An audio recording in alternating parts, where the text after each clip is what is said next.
Vamos a iniciar este estudio en el libro de los Gálatas acerca del tema de la gracia. Si ya tienes su hoja de lección, tienes ahí su Biblia en el libro de Gálatas, pues entonces vamos a orar y vamos a pedir que Dios nos guíe, hermanos, en el curso de esta enseñanza. Ahí en su lugar, por favor, le pido incline su cabeza, cierre sus ojos, vamos a orar. Dios bendito, damos gracias porque en esta mañana nos das el privilegio de estar aquí, de tomar tu palabra. Dios, ayúdanos a ser conscientes de que no estamos cumpliendo con una religión, no estamos cumpliendo con una iglesia, con los hombres, no estamos cumpliendo simplemente con algo tradicional. Estamos ante la presencia del Dios Todopoderoso y ante la presencia de su bendita palabra. Ayúdanos, Señor, en esta mañana para poder aprovechar este estudio, este tema, y Padre, que tu Santo Espíritu aplique la verdad a aquel que quizá tenga dudas todavía, a aquel que esté divagando. Dios, tú le hagas claro este asunto acerca de la salvación, que es el propósito principal, y también lo podamos compartir con seguridad a aquellos que todavía no tienen esta esperanza bendita. Ponemos en tus manos este tiempo, Señor, lo imploramos, lo pedimos en el nombre bendito de Cristo Jesús. Amén. Mi abuelo materno fue miembro de la Iglesia de las Asambleas de Dios. No sé si ustedes han escuchado de esa denominación. Es un grupo, hermanos, dentro del pentecostalismo, creo, el más conservador. Y cuando mi abuelo fue miembro de esta iglesia, más todavía. De hecho, el grupo pentecostal nació siendo uno de los grupos más celosos en cuanto a la separación del mundo. Obviamente hoy en día ya no tiene nada que ver, o han dejado entrar toda clase de mugrero, ¿verdad? Como otros grupos también, incluso los bautistas. Pero gracias a mi abuelo, hermanos, es que mis papás conocieron el Evangelio. Si bien él no sabía cómo exponer el plan de salvación, pero estuvo como un cuchillito de palo, ¿verdad? Que no corta, pero cómo molesta. Y cada vez que nos visitaba le decía a mi mamá, como su hija, acércate a Dios, mira que tu familia, mira que tus hijos, mira que tu esposo, ¿verdad? Y cada vez era la misma cosa. Y mire que Dios dio fruto. Entonces, mi hermano, nunca está de más el compartir la palabra de Dios. Ahora, lamentablemente, y a lo mejor no tan lamentable, pero yo comencé a escuchar el Evangelio bajo el ministerio de los pentecostales. Pero cuando vi sus prácticas, yo me preguntaba, me hacía una serie de cuestionamientos. ¿Por qué ellos hacen algo que la Biblia no dice, o que supuestamente dice? La glosolalia, y otras cosas, la emoción extrema y todo ello. Entonces yo me comenzaba a cuestionar y dije, bueno, ¿dónde habrá respuesta para ello? Y me fui a la Biblia por mí mismo, nadie me dijo. Yo comencé a leer el libro de Romanos. Hermanos, cuando leí el libro de Romanos, antes de que yo lo leyera, yo ya había tomado mi decisión de aceptar a Cristo. Cuando leí el libro de Romanos, yo todavía tenía dudas en cuanto a mi salvación. Pero cuando terminé de leerlo, mire, se descorrió como una cortina de tinieblas y esas dudas se fueron. Y dije, si yo soy salvo, acepté a Cristo como mi Salvador. Y Él me asegura de que ni la muerte, ni la vida, ni ángeles, ni principados, ni potestades, ni lo presente, ni lo porvenir, ni ninguna otra cosa creada me podrá separar de su amor. Dije, soy salvo por el tiempo y por la eternidad. Entonces, mi hermano, el apóstol Pablo reafirma esta verdad escribiendo a los Gálatas.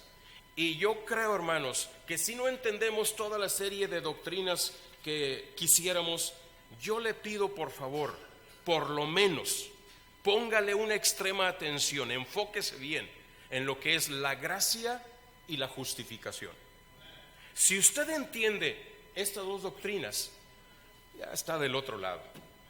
Ya, aunque vengan vientos diferentes de doctrinas que Paul Washer y que el judaísmo y que te tienes que circuncidar y que tienes, ya no va a ser mella. ¿Por qué? Porque usted ya está bien seguro en lo que cree. Gracia y justificación. Así que afírmese en eso, estúdielo bien y va a ver que las dudas se van a ir. Entonces vamos a iniciar este estudio, hermanos, acerca de la gracia.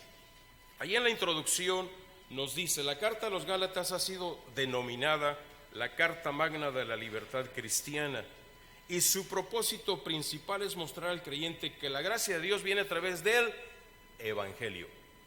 A través del Evangelio, note, no de las obras de la ley, no por el hacer algo, sino por el Evangelio. El contexto por el cual se desarrolla la carta es el siguiente: Pablo predicó el Evangelio en la región de Galacia durante su primer viaje misionero. Hubo otros, obviamente. Eso se puede estudiar en el libro de los Hechos, capítulos 13 y 14. La mayoría de los de Galacia eran gentiles, es decir, no judíos, como usted y yo somos gentiles, a menos que alguno tenga descendencia, ¿verdad? O ascendencia, perdón, judía. Bueno, pues eso ya es punto y aparte. Yo soy Jacobo, pero no sé si sea o no, ¿verdad?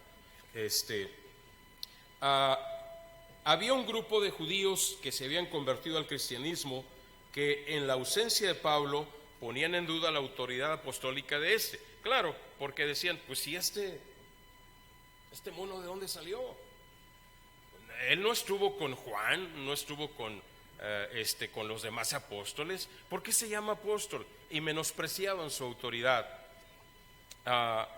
Pero por esa razón lo ponían en duda. Y además les enseñaron a los nuevos creyentes gentiles que aparte de la fe en Cristo era también necesario circuncidarse. Esa pequeña operación en los varones, decían, si no lo hacen, entonces no podrán ser salvos. ¿Dónde enseña eso la Biblia? No hay lugar donde lo diga. No hay lugar, hermanos, ni ninguna otra práctica. No sirve, no es gracia y religión, gracia y fidelidad, gracia y bautismo, gracia y, déjeme decirle una cosa, intentar juntar la gracia con cualquier otra cosa que haga referencia a las obras, inmediatamente pierde su efectividad lo que la palabra gracia significa. Por lo tanto, no funciona. O es gracia o es desgracia. No funciona, mi hermano. Como el agua no se puede juntar con el aceite, la gracia y las obras no pueden complementarse para la salvación. Pero que Santiago dice que no ves que por las obras fue justificado. Ese es punto y aparte, es harina de otro costal. Tendríamos que estudiarlo por separado y se lo puedo mostrar y comprobar si usted quiere. Cualquiera que diga, hermano Jacobo, es que usted no lo entiende. Vamos a ver, vamos a estudiarlo bien, vamos a entender bien cada cosa en su respectivo lugar. Entonces, Pablo escribe esta carta a las iglesias de Galacia con tres propósitos. Los tenemos ahí en nuestra lección, hermano. Número uno, defender su autoridad apostólica y el evangelio que había recibido directamente de Cristo. Número dos, reafirmar la verdad de que la salvación es solo por fe y no a través de las obras de la ley. Y vamos a ver eso también. Número tres, explicar cómo debe conducirse aquel que ha sido libertado de la esclavitud de la ley por medio de Cristo. Ok, entonces vamos a desarrollar nuestro tema, hermanos. En primer lugar, la salutación de Pablo a los Gálatas, versículos 1 y 2 del capítulo 1. Dice, Pablo apóstol, y entre paréntesis dice, no de hombres ni por hombre, sino por Jesucristo y por Dios el Padre, que lo resucitó de los muertos. Note cómo hace defensa de su apostolado, su llamamiento. No de hombres, llamado apóstol, no de hombres ni por hombre, sino por Jesucristo. Verso 2, y todos los hermanos que están conmigo a las iglesias de Galacia. En el verso 1 entonces, en los primeros dos capítulos, Pablo, el autor de la carta, defiende a su apostolado y su mensaje del evangelio. Pablo no fue uno de los primeros 12 apóstoles, ni fue nombrado por la iglesia como Matías. ¿Se acuerda usted cuando allá en la reciente formación de la iglesia, en la iglesia primitiva, los creyentes se reúnen y dicen, pues nada más somos 11, deberíamos de ser 12, pero Judas Iscariote ya no estaba, sabemos lo que pasó con él. Entonces ellos se pusieron a orar y había entre ellos quienes habían seguido a Jesús como discípulos, ¿verdad?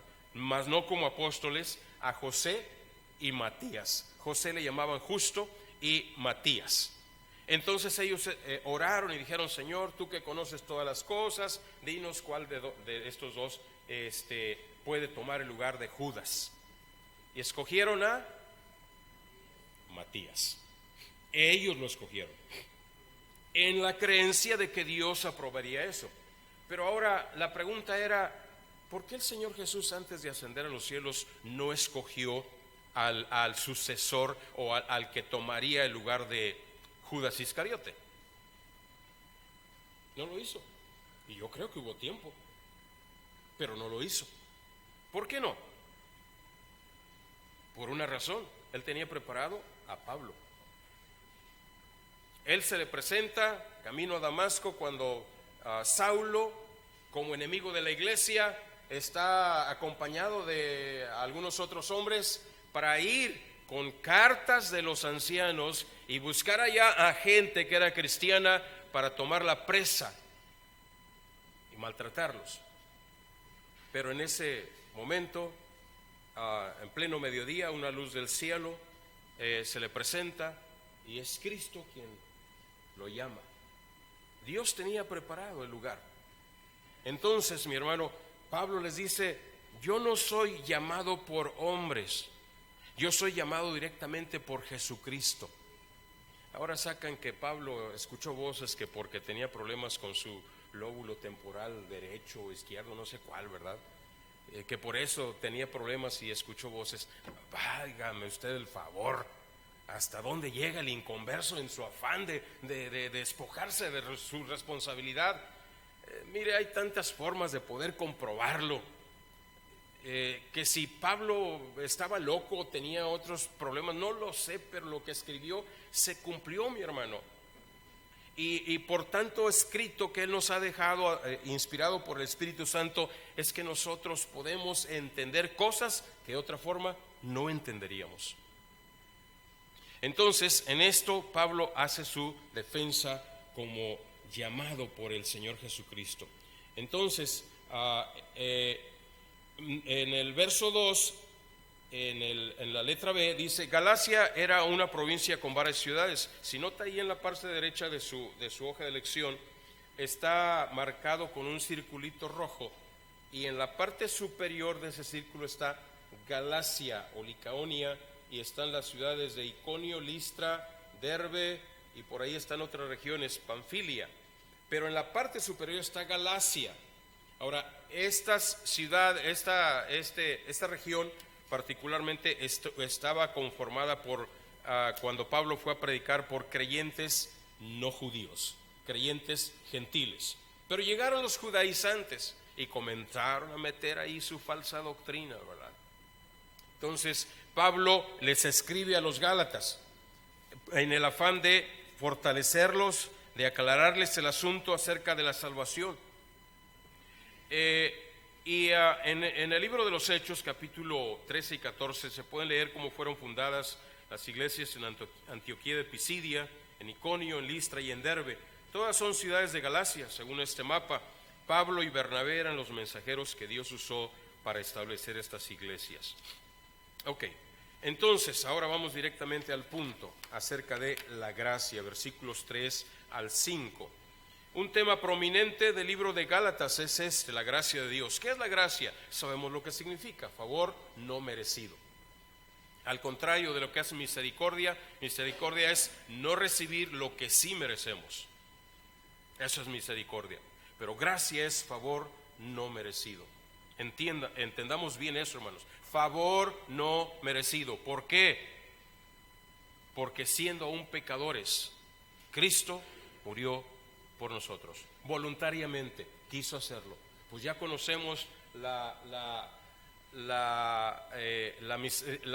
misericordia del Señor Jesucristo. Dice Pablo a los corintios que por amor a ustedes, siendo rico, se hizo pobre, para que ustedes con su pobreza fueran enriquecidos. Mi hermano, deberíamos tener bien en claro ese punto. Yo creo que María Magdalena fue una de las personas que mejor lo entendió. Algunos dicen que cuando Jesús estaba en la casa de Simón y llegó esa mujer llamada María, no era Magdalena. Yo pienso que sí. Mire, la única que estuvo junto a la tumba del Señor Jesús antes que cualquier otra persona fue María Magdalena. Ni Pedro, ni Juan, ni Jacobo, ni nadie más estuvo allí. Fue María Magdalena. ¿Sabe usted por qué? Esta mujer estaba tremendamente agradecida con el Señor. Tan grandemente agradecida, hermanos, que no encontraba forma de cómo mostrar ese agradecimiento hacia su Salvador, aquel que le había perdonado todos sus pecados, de esta vida tan licenciosa que esta mujer había llevado. Y dice, ¿cómo podría yo menos que mostrar mi agradecimiento haciendo mi esfuerzo, haciendo lo que más puedo para mostrar que realmente valoro lo que Él hizo por mí? Déjeme decirle, yo creo que si entendiéramos bien eso, no seríamos tan faltos en asistir a la iglesia, tan faltos en nuestros compromisos con Dios. Si entendiéramos bien ese panorama, hermanos, entonces podríamos comprender todo lo que Jesús hizo por nosotros y podríamos decir, no tengo manera de pagarlo, pero por lo menos de agradecerlo, y por lo menos siendo fiel, y por lo menos haciendo las cosas lo más que pueda, como Dios me dice en su palabra. Sí, a lo mejor me voy a equivocar, pero voy a tratar de hacer lo mejor que pueda, porque Él lo vale, es justo. Pero cuando no lo entendemos así, nos comportamos como Simón y pensamos, si este fuera profeta, sabría quién y qué clase de mujer le toca, juzgando.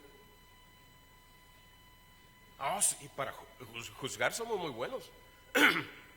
Para apuntar los errores de cualquier otro somos especialistas, pero para poder juzgarnos a nosotros mismos, cómo nos duele y cómo nos molesta.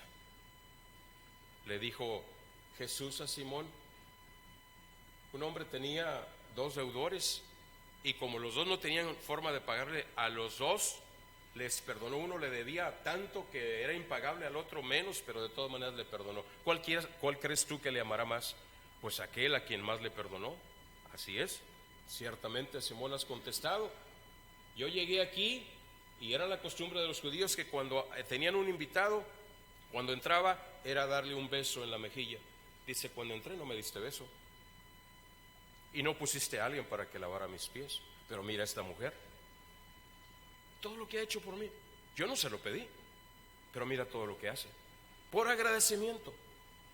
¿Por qué? Porque tú crees que eres muy justo, porque tú crees que no me debes tanto. Y hermanos, ese es el gran problema. Cuando pensamos que no debemos tanto, Dios no nos perdonó tanto. Nosotros incluso a lo mejor nacimos en una familia cristiana. ¿Qué tanto nos puede perdonar Dios? ¿Por cuántos pecados vamos a condenación? Por uno solo. Por un solo pecado nos lleva a condenación. Si entendiéramos eso, no batallaríamos para que nos anden arrastrando para poder asistir a la iglesia, para leer la Biblia, para orar, para diezmar, para hacer cualquier otra cosa, mi hermano, que es necesario que hagamos. No batallaríamos, mi hermano, saldría de nuestro propio corazón. Pero como pensamos que, pues que se conformen que vengo a la iglesia, que se conformen que vengo en la mañana, que se conformen que, ¿cómo que me piden que vaya a ganar almas? Ay, no, con esa gentucha, con ese populacho. No, yo no. Hermano, entendamos, todos entramos por la misma puerta y esa puerta se llama Cristo. Él dijo: yo soy la puerta, el que por mí entrare será salvo. No hay otro medio. Dios no hace distinciones, Dios no hace diferencias. El más pobre y el más rico de aquí hemos sido lavados con la misma sangre, salvos por gracia. Entonces, entendamos bien esto, hermanos. ¿Qué es gracia? Significa favor inmerecido de Dios hacia los hombres. Vamos a encontrar que su gracia es suficiente para todas las necesidades de nuestras vidas. Por su gracia Dios nos salva, por gracia sois salvos por medio de la fe. Y esto no de ustedes, dice la palabra de Dios, pues es don, es regalo inmerecido de Dios.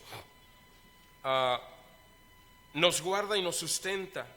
Es por su gracia que podemos crecer como cristianos si aprovechamos sus bendiciones. Dice 2 de Timoteo 2, versículo 1, hermanos, para complementar algo ahí, lo que Gálatas dice, es 2 de Timoteo 2, 21. Y si alguien lo encuentra, lo lee, por favor, se lo agradezco. Segunda de Timoteo 2, 2:1, perdón, 2:1. ¿Cómo dice? ¿Alguien lo lee, por favor? ¿Nadie lo encontró? Bueno. Perdón, hermana, es el 2:1, discúlpeme, 2:1.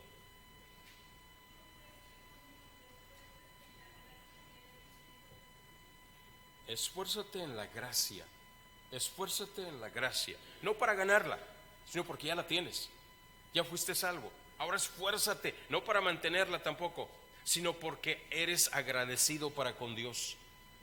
Entonces, al poner por práctica esta verdad, hermanos, entonces podemos crecer.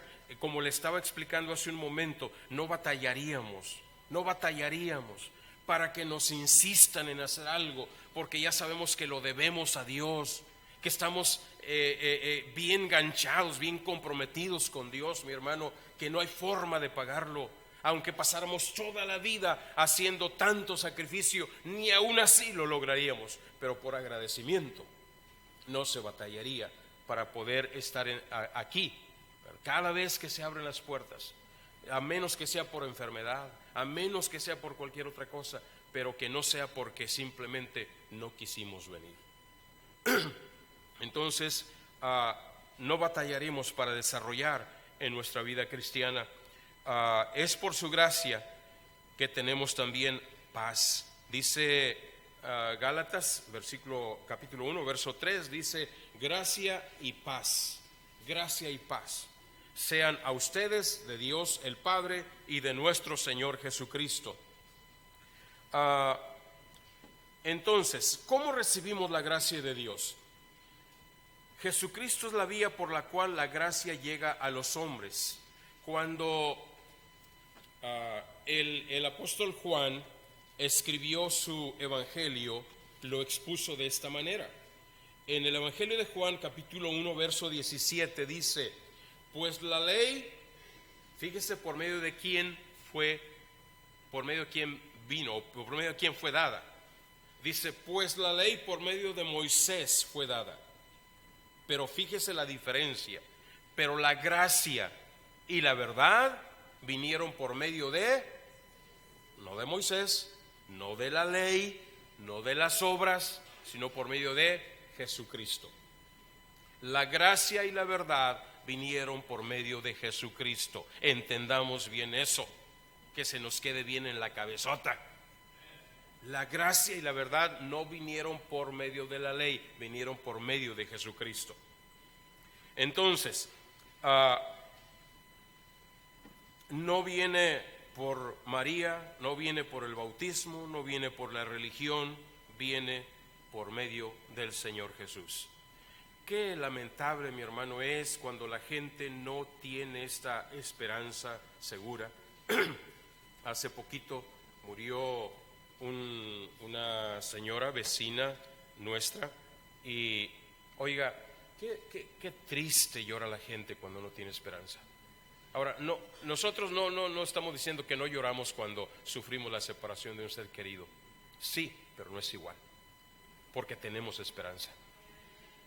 Pero es bien triste ver a esa gente llorando con tanta desesperación, con tanta angustia, mi hermano, y luego tratando de arreglar, de remediar esa situación con una novena que no va a ayudar absolutamente para nada. Está establecido para los hombres, para cada ser humano, que muera, y después de esto, el juicio. Ya no hay esperanza. Aunque el pastor se pasara toda la vida orando por alguien que nunca quiso aceptar a Cristo, eso no le va a llevar al cielo. Tenemos que estar bien seguros. Sé que soy salvo, sé que soy un hijo, una hija de Dios. Por su gracia Él me salvó, sé a dónde voy. Si me muero, no sé cuándo, no sé cómo, pero de una cosa estoy seguro o segura: voy a ir con Dios. No trate de remediar las cosas después de ya no hay remedio. Es en esta vida, mi hermano, es en esta vida. Escuche, si usted está aquí y no tiene esta esperanza, tiene que asegurarse mientras vive. Después no hay manera, no hay forma. ¿Cómo recibimos la gracia de Dios? Entonces entendemos que la única vía es Jesucristo. Él se dio a sí mismo por nuestros pecados. Por consiguiente, la gracia viene por medio solamente del Señor Jesús. El verso 4 del capítulo 1 de Gálatas dice de esta manera, hermanos: el cual se dio a sí mismo por nuestros pecados para librarnos del presente siglo malo, conforme a la voluntad de nuestro Dios y Padre. ¿Cuál es el propósito de la gracia de Dios hacia los hombres? Es quitar nuestros pecados, salvarnos y librarnos del presente siglo malo. Si no fuera por la gracia de Dios, nadie podría ser salvo. Aunque cumpliera la ley, no, porque la ley no fue dada para salvar, mi hermano. La ley fue dada para señalar el pecado. Nada más. Fue un ayo, fue un auxiliar, fue un camino para conducir al pecador hacia Cristo. Pero no puede hacer nada para salvar. Tiene poder para condenar, pero no tiene autoridad para salvar. Porque si lo tuviera, entonces Jesucristo no hubiera sido necesario que viniera. ¿Para qué? Si la ley ya nos puede salvar, ¿para qué necesitamos otro medio? No se requiere, ya lo había. Pero puesto que la ley no puede salvar, pero sí puede condenar, entonces se necesitaba de un medio para poder salvarnos por gracia. Y ese único medio es el Señor Jesucristo. Si creemos que Cristo pagó nuestros pecados, no creemos que pagó el 99.9. O pagó el 100% de nuestros pecados o no pagó ninguno. No nos hagamos. Es una cosa o la otra. ¿Es el 100% de la salvación o es el 0? Usted tiene que decidir. Soy salvo por la pura gracia de Dios. Mire, nadie puede ser salvo, mi hermano, por gracia, a menos que acepte que está en total y completa bancarrota, que está en lo más profundo de su derrota, de su extrema necesidad, y entonces entiende que la única forma de salir de ese atolladero es acudiendo a Cristo, quien le salva solamente por gracia. Eso es la gracia, mi hermano. Para que pueda ser aplicable, eso es gracia. No puede ser de otra manera. No puede ser de otra forma. No se puede aplicar de otra manera. No es por las obras, no es por la religión. Ay, es que ese hermano habla tan elocuente. A lo mejor, pero le está echando mentiras. Ay, es que ese sí predica bien, no como el pastor de mi iglesia. Pero te está echando mentiras. ¿De qué sirve? Si no le hablan con la verdad, si no le dicen tal y como son las cosas, no sirve de nada. Es una moda como lo que hace tiempo el calvinismo comenzó a correr otra vez por ahí. Ya es una corriente tan vieja, hombre, no es nada nuevo. Y luego con ahora el judaísmo, ¿verdad? Otra vez de que, que nos tenemos que dejar a propósito me voy a afeitar, porque si no luego van a decir, y que ponte la media naranja o media de esa, de la pelota, ¿verdad? Aquí arriba en la cabeza, para que parezcas judío. ¿Quién de cuándo acá? ¿Qué tienes? Es lo que Pablo le dice a los Gálatas, ¿tan tontos o qué? Habiendo comenzado por la gracia, ahora quieren terminar por las obras de la ley. Pues ¿qué les pasa a ustedes, hermanos? Cuando aceptaron a Cristo, ¿cómo lo aceptaron? ¿Por las obras de la ley o por gracia? No, pues por gracia. Entonces, ¿por qué quieres terminar por las obras de la ley?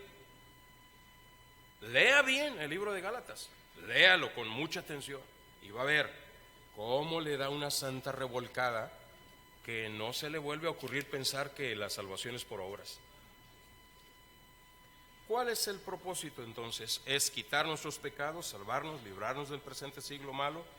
¿Qué es el origen de la gracia? Es la voluntad de Dios. Dios desea que tengamos la salvación y en su gracia ha enviado a Jesucristo y ha puesto los medios para que le conozcamos. Ahora algunos dicen, es que sí, mira, es que si creemos que somos salvos por gracia, entonces vivimos después como se nos pega la gana. No, Señor, eso no es cierto, eso no es verdad. María Magdalena no volvió a vivir la misma clase de vida que vivía. Salva por gracia, agradecida, haciendo lo que sabía que debía hacer por agradecimiento, mi hermano. Cuando aquel hombre fue limpiado de su enfermedad, le dijo Jesús, vete. Y aquella mujer adúltera también, vete y no peques más. ¿Quién dice que ser salvo por gracia nos da una autorización para que pequemos deliberadamente? ¿En dónde dice eso? No hay enseñanza bíblica que avale eso, mi hermano. Por el hecho de creer que somos salvos por gracia. Pues es que lo somos. Entonces, ¿qué es el resultado de la gracia? El resultado de la gracia, mi hermano, es nada más y nada menos que Dios recibe la gloria porque salva al pecador. Ahora, ¿quién es el que hizo el sacrificio? ¿Quién es el que hizo la obra? ¿Quién es el que hace todo? Si no es Dios. Entonces, si no es Él que se lleva la gloria, cuando el hombre quiere salvarse por sus medios, entonces puede decir, por mi esfuerzo es que yo logré la salvación.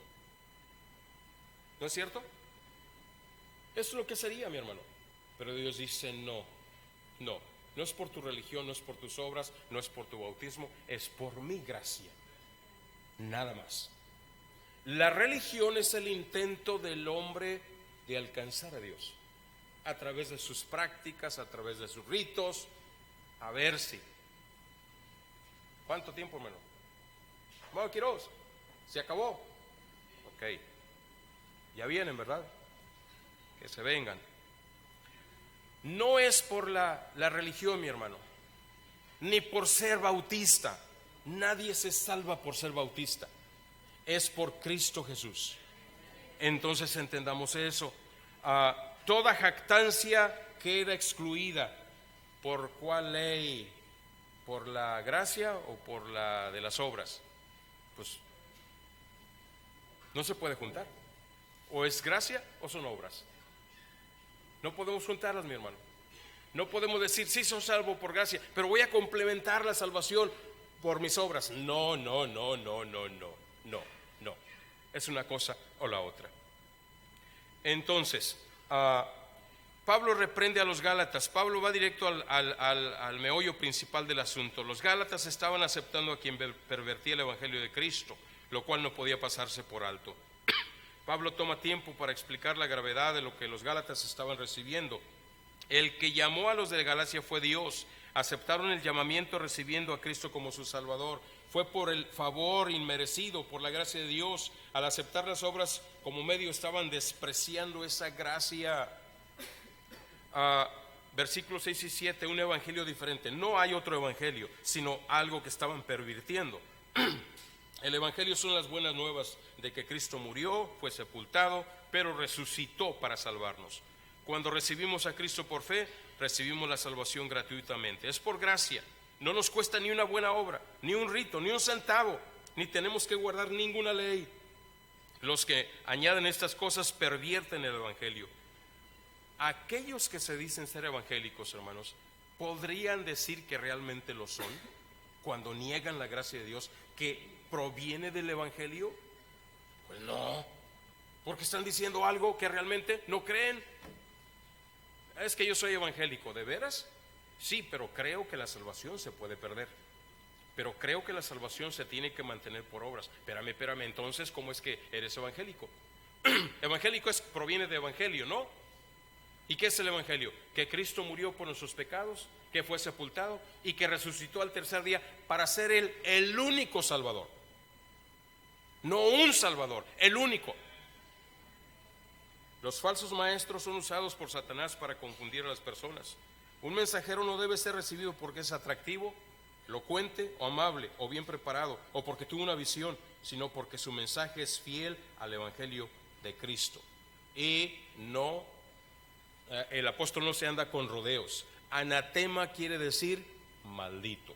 El que pervierte el evangelio está bajo el anatema de Dios, bajo la maldición de Dios. Asegurémonos, hermanos, que lo que estamos creyendo es la pura verdad, nada más, bajo la gracia de Dios.